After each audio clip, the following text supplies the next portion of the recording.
The campaign taking shape off the coast of Venezuela is not routine law enforcement dressed up with military assets.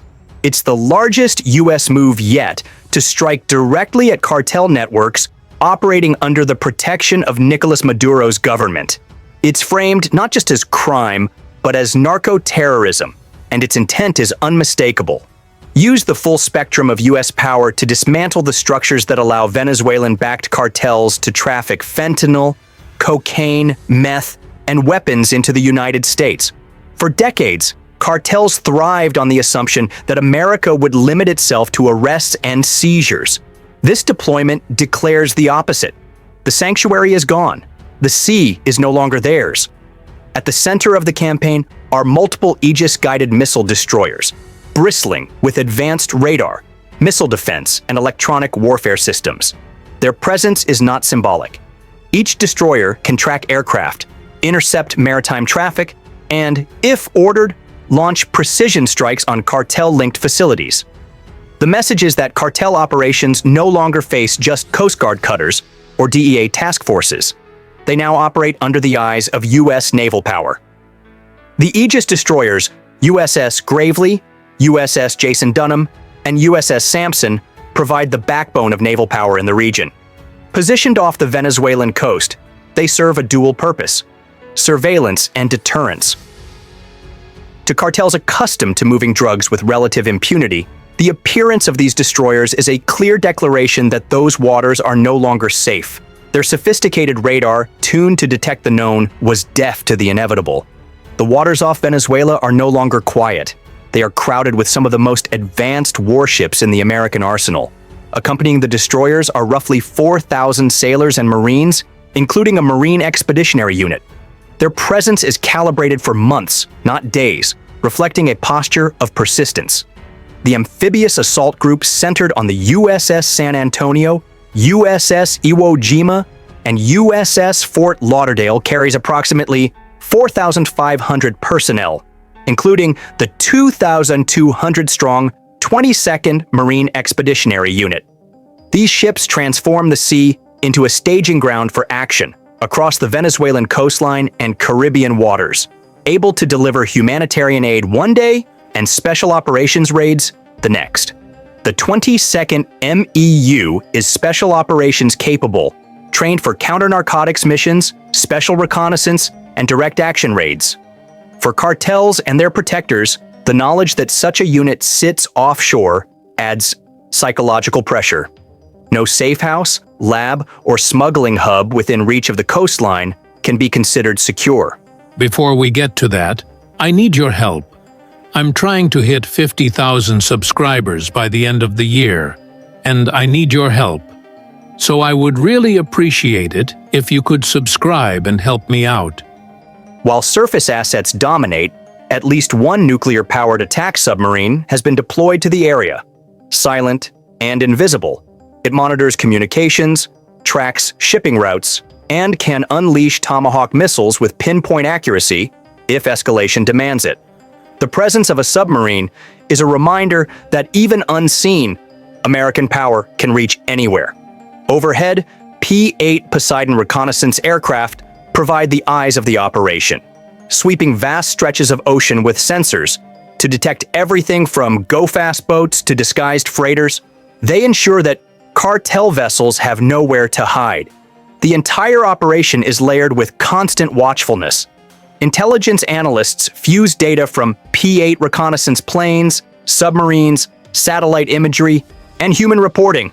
The goal is to map entire networks, ensuring interdictions strike at critical arteries rather than random couriers. Historically, interdiction required a mix of luck and law enforcement presence. Now it benefits from constant surveillance and immediate strike capacity.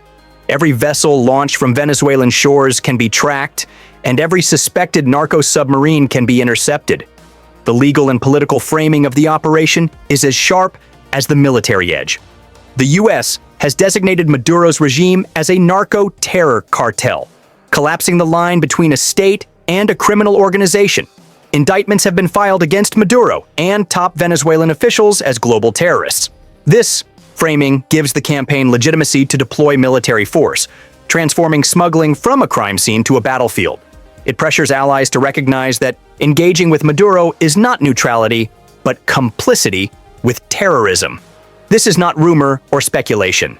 Hugo Carvajal, Venezuela's former intelligence chief, admitted guilt in U.S. courts to drug trafficking charges, confessing that state institutions were active participants. The Venezuelan state was weaponized to protect the flow of narcotics. Maduro's regime is a financial lifeline for a dictatorship struggling under sanctions and economic collapse. The so-called Cartel of the Suns is a parallel treasury, an underground economy underwriting political survival. Narco dollars have become the oxygen Maduro breathes.